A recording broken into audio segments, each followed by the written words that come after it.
Also, I was a bit concerned about my safety, and he told me, like, you don't have to worry. Me, I'm a father. I have girls. I have my house help. I have even my baby mama, and you don't have to worry about anything. And at that time, I was like, this is a celebrity. What's the worst that can happen? I mean, it's not like someone I don't know. He's not a stranger as such, but this is a celebrity. So he told me we are going to go to his house, whereby he's living in a 2-bedroom. If you can bear me witness, he was living around some place in Muthaiga. If I drive my car down to Muthaiga, I think I'll be able, because I know the landmarks I saw, because I really got the landmarks. So I told him okay, and then we went over with him to his house. At the house, I didn't see anything. I didn't see anything like insecured. You understand? Because it was more of like a compound where families are living. And he wasn't living in any stairs. For you to know, I know him very well. You enter that place like this. He was on ground floor, and his first door is by the left. That was where he stayed. I entered inside with him. And you know, when you are a guest, you are humble. I mean, you don't know your way around the house. So I just sat there at the sofa seat. And Ogobina started shouting. Okay, his kids pop up. And then he started shouting, Mwana Munakaivi, why are you people looking like this? What am I doing? What are you doing? Blah, blah, blah. And then there is a woman, a house help, that came out. She was very elderly. She came outside, and Ogobina was shouting as if she wanted to actually beat everybody in the house. So I didn't understand what was going on with all the temper, all the violence. It turned into Palestine and Gaza. You know, I was like, what? Like, I was shaking, because I was very tiny, naive, and I don't know why this man is shouting like this even in front of me. So I shut the fuck up. I was seated. So nikikaa kwa kiti hivi, when I was seated on the seat like this, I was just looking like, what's going on? He shouted at the house help. He told her, I'll fire you. You don't do your work, blah, blah, blah. Then look at the house help. She was like someone who is tired, and someone that, she kept on looking at me. She was battling her tears. So me, I was like, hey, me, I don't know you. I cannot talk. I can't defend you. Because, yeah, we will be beaten, all of us. Unaware that what was going to happen to me was actually more than what I was seeing at the first impression at his house. So he went somewhere around the house, yeah? And he came out and he told me, he's sorry, I'm sorry about everything. I'm really pissed off right now. And I said, it's okay. I said, it's okay. Then he was like, you can go over to the bedroom and sit, because I want to have a conversation with my family, and I appreciate privacy, and I want to fire this lady. I will send her away. So I told him, okay. He showed me a room. Oga Obin, 2015, you were covering yourself with duvet. That duvet that is blue, that has stars. Plenty stars. I think we all had that duvet because it was coming into the market at the time. So his bed was looking, it was okay. I can't downgrade him, because at that time things were not like the way we are now. So it was okay. The room was clean, and I sat down on the bed like this. The same way I'm seated in this bed, I sat down. But the room, when you enter the door, his bed is like facing on the side. That would be on maybe near the door. So it was more like I'm seated somewhere here. So I sat down. I was just looking at, I was trying not to concentrate on the noise I was hearing outside. I heard him shouting, closing doors. His kids were screaming, and he was like shouting. I was just hearing, I was like, are they beating anybody here? So from there, I don't know if the house help went anywhere, because it was like, let's say hapo imefika almost 7 ikiingia. After that, he sat down in the sitting room for some time. Then his kids could not come out. He told everybody to go and sleep, those kids, and I think he told the house help to leave. So I am not going to add what I don't know, because for me, I know that if the house help was around in the house the time that he did to me, what he did to me, I think she would have raised an alarm or something. But I honestly think she left, because even in the morning, I did not see that woman. And she was a bit, maybe 35 years old. I did not see her again even in the morning. So now it's 8. I am worried. First and foremost, I've been traveling the whole day. I just ate something light in town. I'm actually very tired and very exhausted. So I'm sitting down on the whatever. Ogobina comes in. He was naked on top. He comes in, and he's already with, see, he was with a black short. I don't know where he changed, because me, I know he was dressed. So maybe he went to the backyard, or maybe they're washing it. I don't know. But he came with a short. Me, I'm like, Radaiko, you get, we're not a couple. What's going on? He came, suddenly said, he started telling me sorry. Already his hand is on me. And I'm doing like this. I was doing like this. Already like, what's wrong with you? And he was putting up a fake Nigerian accent. So me, I was asking him, like, I don't understand. That time I don't know Nigerian language. I was like, I'm not even understanding what you are talking. But me, I didn't come here to have sex with you. I came here for you to help me get a job and be famous. Because at that time I was Princess Mo. Then I became the Black Cinderella.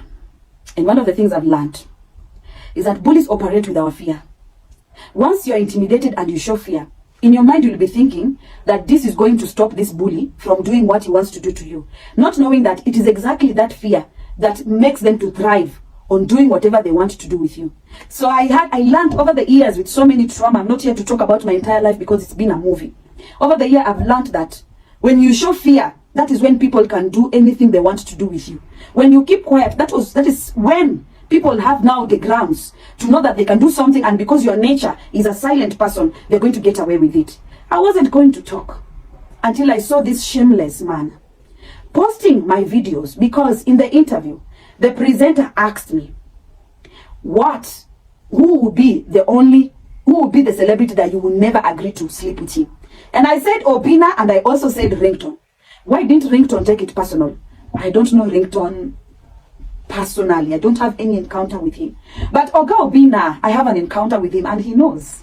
He knows. So I saw him putting this post whereby he greeted my pictures with beautiful ladies like Amber Ray, and trying to insinuate indirectly that I should look at myself and I should know what he's actually implying, because he should know that I should know that I don't have standards. I should know that I'm a puga. I should know that he can never be also attracted to me or something. I don't know what he was trying. I think that is for the court to analyze his textual content. I'm not going to act like I want to go deeper into that unless a learned friend helps me with that. So when I saw this post, I'm offended. This is exactly what you used to get me silenced. And he brags, I was not going to lower her self-esteem. It's not going to work for me. It's not going to work 2024. Oga Obina, I have grown. Now let this grow. Because even after I have posted this story, victims are coming. High school, 14-year-old is coming. Victims are there. And if I want to call the whole nation for the girls who have at one point being sexually taken advantage of, in the name of I will put you in TV, I will feature you in my skit, I will feature you in my show, I will grant you a picture with me, I will call you over to my house so you can chill. There are so many. And Oga Obina, you're not ready for the list of victims that are about to come out. You are not even ready. Because if you have observed something about him, all his house helps always leave. He always has this attitude. We have not even gone to what the house helps might want to reveal. We might not even have to go there. We might even have to give a platform to his baby mamas. And for some sake, for heaven's sake, can Kenyans stop victimizing victims and judging them, preventing them to talk? Just because this person you feel is on TV, he's famous, you feel that we can just wake up and come outside with allegations of rape and assault? These are serious, these are felony. These are serious crimes. If anything, I'm a paralegal. So I know the implication and everything I'm saying. I wouldn't just wake up and choose you. There are so many celebrities. You are not the most handsome. You are not the most best or the only male celebrities on TV. Why can't I wake up and say, that Yahweh did this? Why can't I wake up and say, William Tuva did this? Why can't I wake up and say, Jalango did this? No. I particularly base on you because you are my rapist. And no matter how much you want to sit on TV and be a presenter and earn a lot of money to come and intimidate me and squeeze me from this justice, I will always remember you as a rapist, because that is what you entered my life with. That was the path you came into my life with. And that path is not easy for me to forget. It's not easy for me to forget. So I want Oga Obina to actually know this, that Cinderella is not that small girl. I grew fat. I grew big. I grew with a platform. I grew with a voice. And I'm able to say that I can create awareness if I know that truly, before law, before man and God, that I cannot wake up and lie against a father. This is not your time for you to tell me about brands. I posted you. Did I post you? It was Flossy True Kid. Did I mention your name in a bad way? No. I always said that I can never want to sleep with you. You did not expect me to desire you sexually after raping me in 2015. It's not possible. You do not expect me. Even when the person who did the interview, Flossy True Kid, was asking me, oh, is there a story? Or is there a beef? And I told him, I couldn't hide it. I told him, yeah, something is there. But at that point, I was like, I'm not going to talk about this. It's too much. It's going to be too much. It's heavy in my heart. It's not something I want to clout chase with or grant an interview to content creators about it. It's something that if I want to start doing something about it, I'll actually go to a civil case. For a civil case against you. There's something we call common laws. There is something we call, you cannot know the law better than learned people or paralegals. You can't start mentioning lawyers when I have not even spoken. I have not spoken. You are running for lawyers, brands. It was easier for you to contact me. In fact, I'm a very nice person. Contact me, admit it. I want you to say it. You are sorry. I want you to say it. Not the other way around, saying that if you do this, if you do that, nobody should beg you. What am I begging you exactly about? That I will look at my rapist and beg you? Am I a fool? Am I a coward? That I will open my mouth at 30 years old to talk about something that happened in 2015 and start begging? I'm not begging. I'm not going to be begging. I don't beg. And I will not succumb to your intimidation and pressure. Now you are busy on the social media, pointing me out, taking a story from the lady that is giving you those images you are using to character assassinate me. That lady has a case with me. It's ongoing. And she cannot appear even to the police. That one, I know her. I don't even need to look further. That is the stupid fake KRA officer that has always been hunting my life down. So that is the person you're going to rely? You're going to put my image and say, okay, now perhaps I am a thief, as Edgar Obare put it out. Where was I imprisoned? Where was I prosecuted in court? Where was I charged? Do you even know that that particular case you're talking about, I have a complaint ongoing against Kenyan police about it? Is it every day that someone takes a photo of a female inside a female cell? Are we allowed to do that professionally, officers in the platform? What you are doing is even making it worse. You cannot hide under something so different when I'm talking about rape. You can't hide about, you can't bring all the other nonsense, join them together and build it as your defense. If we are going to prosecute ourselves to court, we are not going to rely on assumptions. She's a thief, she's a this, she's a whole. No. We are going to talk about what generated to this. And it was you, with your cyberbullying, with your body shaming and character assassination.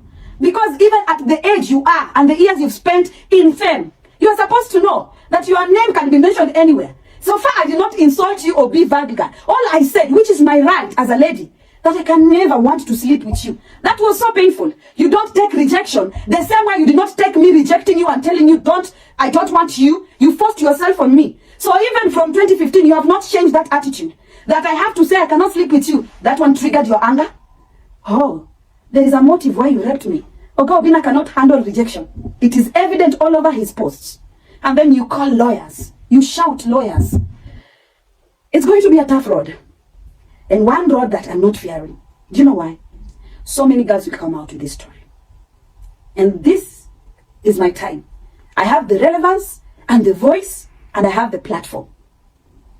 Stay tuned about this because I feel that I have started to bring out the rotten people that we have been putting on our media who are a danger to our young girls. This is a black Cinderella, Maureen Imbai. And my parting shot to victims is that if you never tell this story, I understand. If you never tell your story, I understand. I know it's not easy. It's shameful. You will come out. Someone who has never been raped will tell you, oh, hey, this. You come out to so many insults. You come out to people who don't understand. They don't feel your pain. But at the end of it all, what matters is that if you never say it out, another person is going to be a victim. And they are going to go through what you went through. So if you're out there and you've been raped, you've been molested, you've been taken advantage of, your human rights have been messed up with, I suggest you start talking now. Goodbye, guys.